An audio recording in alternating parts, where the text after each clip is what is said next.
A man in Atlanta is being charged with 2 counts of aggravated battery after he reportedly poured boiling water on a young gay couple. One of the men he poured water on was his girlfriend's son. So we have 48-year-old Martin Blackwell poured water on 23-year-old Anthony Gooden, who was his girlfriend's son, and 20-year-old Marquez Tolbert. Okay, he was pretty much in his girlfriend's apartment where he does not reside. He just spends the night there, here and there.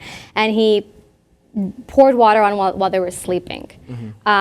Blackwell actually told the news channel, we have a quote, "They were stuck together like 2 hot dogs, so I poured a little hot water on them and helped them out. They'll be all right, it was just a little hot water." So questions raised, okay, was this something to do with them being gay? He did tell the news channel, though, that he told them to get out of the house with all the gay.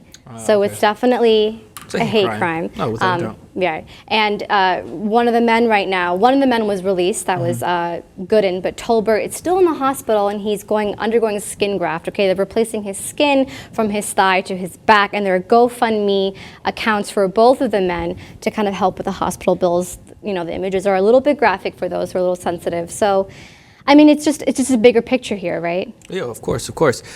You know, he mentions that it's just a little hot water, they'll be fine. Yeah, I'd like to see someone pour a little hot water on him to see how he feels.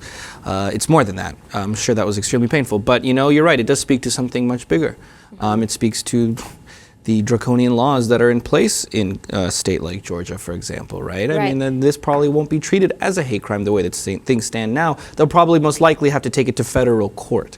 So that in itself is very sad that, you know, the state is just one of a very few in this country that don't recognize things like this as hate crime, or don't recognize hate crimes, period. Right, exactly. To clarify, Georgia is just one of 5 states with no hate crime law, and there is a possibility this will definitely get federal hate crime charges. Also, another bigger picture here too is Wednesday it was released that Georgia pretty much legalized, they passed a religious liberty law. So what that says is different faith-based groups, are talking about churches, religious schools, they're allowed to make decisions on employment and marriage based on their religious beliefs. So what does that open up? That definitely opens up a lot of anti-gay discrimination. Of course, and you know, as sad as this is, we have to somehow find the positive in all this. So if a case like this can get enough attention, if enough people will talk about it, if the mainstream media isn't, maybe the alternative sources like the Lip TV, for example, maybe, you know, that can kind of help bring attention to issues like this, right? So that we stop these kinds of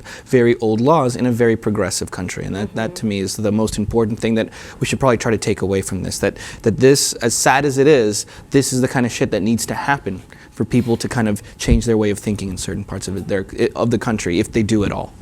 It's a good point. It's a warning sign, exactly. You know, while we're pushing, you know, there's equality and we're pushing for fair rights, there's still such a long way to go with these hate crimes. So we'll have to just wait and find out.